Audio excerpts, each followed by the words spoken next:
Terra Nova vient de publier une note pour apporter sa voix au débat sur le pacte de responsabilité et ses contreparties, des contreparties qui doivent être fixées par les partenaires sociaux entre eux dans une optique de promotion du dialogue social. Le think tank proche du Parti socialiste formule ainsi 15 propositions, dont les 2 dernières sont liées à une mise en garde. Attention, les allègements de salaire ne doivent pas financer des hausses de salaire. Bonjour Martin Richet. Bonjour. Alors on va commencer par cette mise en garde. Je rappelle juste que vous êtes coordonnateur du pôle Affaires sociales de Terra Nova.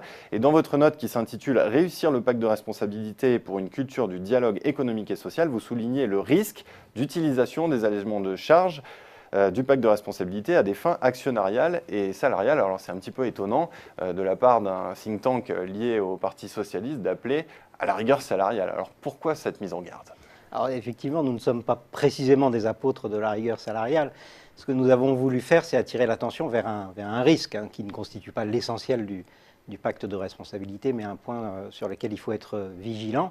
Le risque, c'est tout simplement que dans une certaine typologie d'entreprises, celles qui vont bien, celles qui ont suffisamment investi, celles pour lesquelles le dialogue social est soit inexistant, soit relativement consensuel, eh bien, dans ce type d'entreprise, il peut y avoir une tentation de détournement de l'esprit du pacte de responsabilité, c'est-à-dire d'utiliser les masses financières liées à l'allègement des cotisations sociales pour financer soit un programme de distribution de dividendes ou de rachat d'actions, ce qui revient au même, soit une politique salariale un petit peu plus laxiste que celle qui aurait eu lieu. Alors si ces entreprises le faisaient, quelles conséquences est-ce que cela aurait ? Je me réfère à une note du CAE, du Conseil d'analyse économique d'avril 2013, qui avait pointé le fait que la France se comporte de façon un petit peu particulière par rapport à ses principaux voisins européens, c'est-à-dire que depuis la crise de 2008, en France, contrairement aux autres pays, la dynamique salariale a continué à progresser, ce qui a des avantages indéniables, mais ce qui a également des inconvénients. Qu'est-ce qui se passe en effet ? On a toujours une pente de croissance de 0,8% en réel des salaires, alors que les gains de productivité, eux, sont complètement étals. Donc la différence entre les deux fait qu'on accroît la difficulté de rentrer sur le marché du travail, même si ça a évidemment des impacts positifs. On segmente d'autant plus le marché du travail. La segmentation du marché du travail est accrue.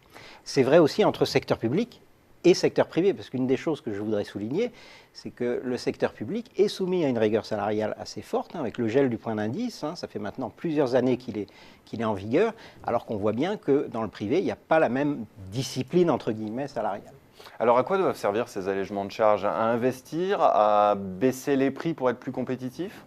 Alors investir, bien sûr, et notamment dans notre note, nous définissons 3 domaines privilégiés.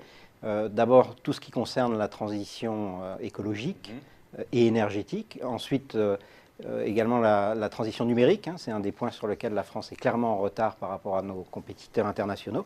Et puis enfin, ce qu'on a appelé la transition productive, c'est-à-dire cette nécessité impérieuse que nous avons en France d'augmenter le niveau de gamme, le niveau de qualité, le niveau de sophistication de nos produits et de nos prestations. Donc les investissements doivent, à notre sens, être focalisés sur ces domaines-là. Deuxièmement, les baisses de prix, effectivement, pourquoi pas, dans un certain nombre de contextes, les entreprises vont pouvoir gagner des parts de marché et donc du coup augmenter leur volume d'affaires et éventuellement créer des emplois. Troisièmement, la formation professionnelle, qui nous semble être un impératif absolument déterminant, notamment parce que les allègements de cotisations risquent d'enfermer les salariés peu qualifiés dans ce qu'on appelle des trappes à bas salaire ou des trappes à déqualification. Donc la formation professionnelle permettrait de sortir de cette situation. Produire en France, éventuellement, relocaliser, même si on n'en attend pas un mouvement de fond, ça peut être aussi l'intérêt du pacte de financer ça. Et puis enfin, dernière chose, créer des emplois, il ne faut pas l'oublier. Et de ce point de vue-là, dans notre note, nous mettons l'accent sur ce que nous appelons les emplois de croissance, c'est-à-dire des emplois qui eux-mêmes créeront des nouveaux emplois. Les analystes marketing, les chefs de produits, les chefs de projet, tous ceux, les qualiticiens, tous ceux qui vont permettre à l'entreprise justement de faire cette transition productive, de trouver des nouveaux marchés en France, à l'export, nouveaux produits, etc. Et donc, ce retour à la croissance qui créera des effets d'entraînement. Alors, vous l'avez un petit peu souligné, il y a une grande hétérogénéité dans la situation des diverses entreprises. Certaines vont mieux que d'autres, évidemment. Alors, est-ce qu'il aurait fallu que ces allègements de charges ils soient ciblés par type d'entreprise, par activité ou par niveau de salaire, par exemple ?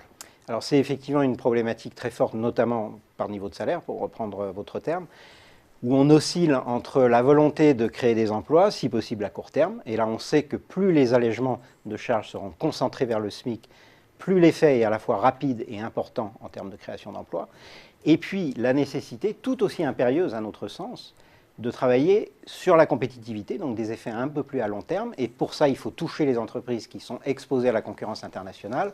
Alors on pense à des entreprises comme l'aéronautique, l'informatique, l'électronique professionnelle, qui sont des entreprises dans lesquelles la structure de qualification est plus élevée que ce qu'on peut trouver dans les entreprises qui sont à forte concentration SMIC, qui elles sont plutôt des entreprises de services et de services de proximité, distribution, etc. On sait que la première entreprise bénéficiaire du CICE, c'est La Poste. La Poste n'est pas l'entreprise la plus exposée à la concurrence internationale. Donc on oscille entre ces deux impératifs. Et pour ce qui nous concerne, nous pensons qu'il est absolument nécessaire que le pacte serve justement à encourager, à épauler, à accompagner cette transition de notre appareil productif. Et donc il faut travailler bien sûr sur la création d'emplois, mais aussi sur la compétitivité à un peu plus long terme. Et alors, qui doit contrôler du bon usage de ces allègements de charges? Est-ce que, selon vous, l'Observatoire des contreparties que les partenaires sociaux prévoient de mettre en place doit se voir confier cette mission? Est-il suffisant, cet observatoire?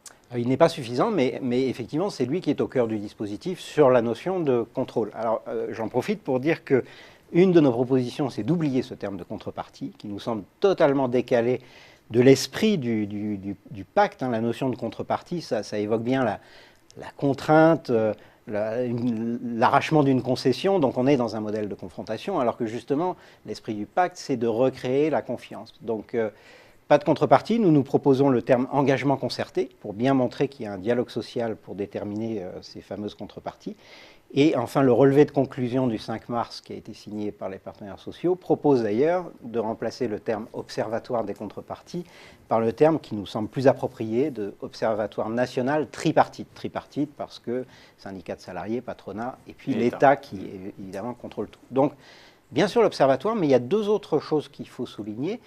Le dialogue social, donc les syndicats et dans les entreprises, les représentants du personnel, qui doivent être facteur de régulation. Justement. Vous pensez que les laisser négocier entre eux favorisera effectivement, sera un levier de promotion du dialogue social? Absolument, oui. Absolument, c'est tout à fait clair. Et si ça ne marche pas? Alors si ça ne marche pas, déjà ça ne peut marcher sans doute davantage que plutôt dans les grandes entreprises qui ont à la fois des moyens d'entretenir le dialogue social et également des syndicats actifs et suffisamment puissants pour le faire.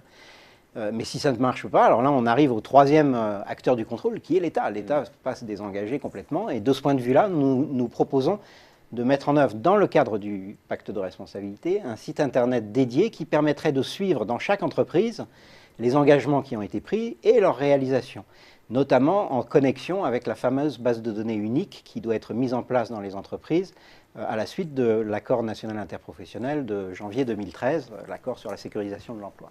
Et donc l'État, ce site Internet permettra d'avoir des approches par branche, par territoire, et de voir où en sont les entreprises, et donc de réguler finalement la mise en place du pacte. Martin Richer, pour conclure rapidement, sur quel facteur clé de succès, sur quels critères est-ce qu'on jugera de la réussite du pacte de responsabilité? Alors, il y en a quelques-uns qu'on a déjà cités en termes de facteurs clés de succès, le dialogue social, le dialogue économique en amont du dialogue social, c'est-à-dire la capacité des acteurs à partager des diagnostics sur l'état de l'économie française et ce qu'il faudrait faire pour sortir de l'ornière, la capacité des acteurs à s'engager sur ces fameuses contreparties, donc à dialoguer ensemble et à déterminer des contreparties. Je pense que l'autonomie des partenaires sociaux est extrêmement importante. Est-ce que l'État laissera ou non, j'espère qu'il laissera aux acteurs le soin de définir eux-mêmes la mécanique du pacte de responsabilité, la loyauté, la capacité des acteurs sociaux à sortir de leur jeu de rôle un petit peu convenu et stéréotypé, et puis la clarté des contreparties. Ça, c'est un point qui nous semble essentiel. Aujourd'hui, beaucoup considèrent que le pacte de responsabilité est à jeter parce que c'est, pour reprendre leur expression, un cadeau aux entreprises. Pourquoi? Parce qu'aujourd'hui, les contreparties ne sont pas encore définies. Et c'est la clarté de définition des contreparties qui montrera que le pacte est effectivement un pacte, c'est-à-dire quelque chose d'équilibré, une solution mutuellement gagnante dans laquelle tout le monde a à gagner. Martin Richer, je vous remercie. Je rappelle le titre de votre note, Réussir le pacte de responsabilité pour une culture du dialogue économique et social. C'est signé de Terra Nova. Merci d'être venu sur Xerfi Canal. Merci à vous.